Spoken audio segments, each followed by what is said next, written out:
A few months ago, I accepted a job as a security guard at a private university. It was one of those sprawling campuses, always well lit with modern buildings, high-tech labs, and a hospital simulator where medical students could practice.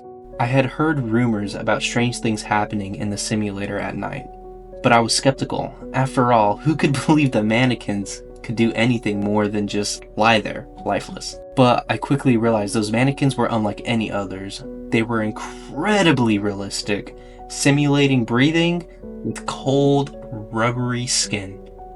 And their chests would rise and fall with each mechanical breath.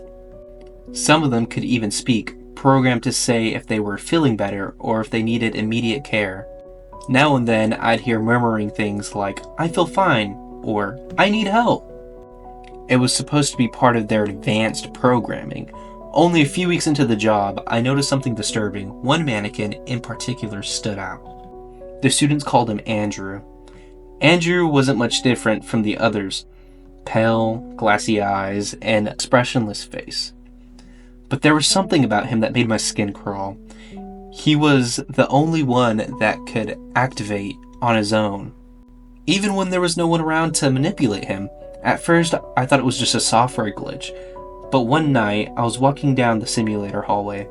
I heard something, Andrew's mechanical voice whispering, "I feel sick." I looked at my watch. It was nearly 3 in the morning. I was supposed to be alone in the building.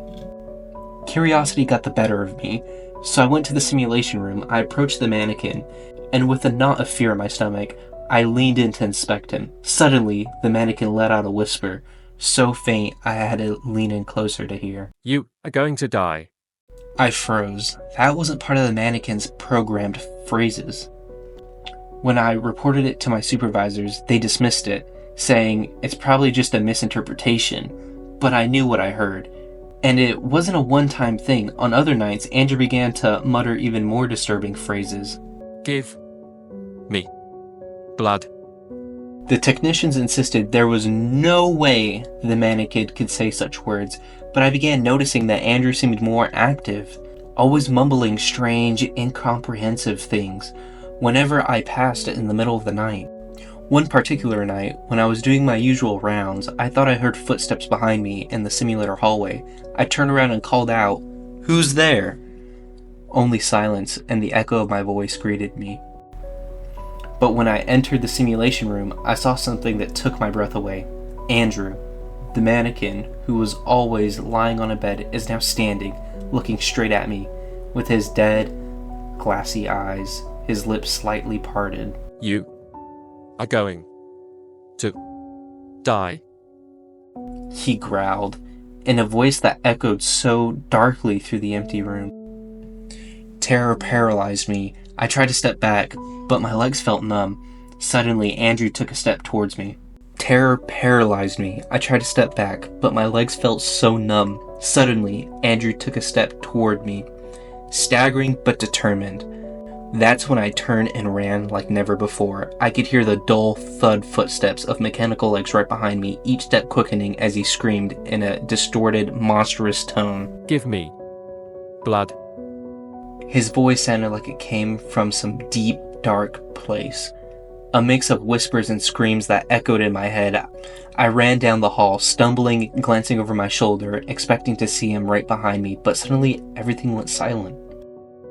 With my heart pounding in my chest, I returned to the simulation room. Andrew was back in his bed, motionless, his arms and legs extended just as he was supposed to be. I approached him trembling and examined him.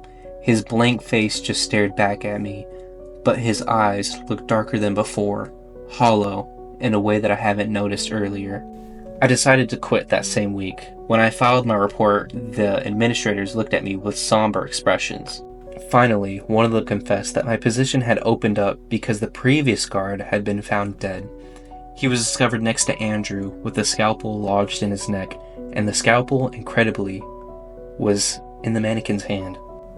The police could never explain what happened. No one entered the building. The security cameras showed no movement in the simulation room that night. The case was left unsolved, and the university kept it quiet. Since then, Andrew haunts my nightmares. I can hear his grotesque voice and the sound of his mechanical footsteps following me in the dark, and his final words echoed my mind as if they'd been carved there forever.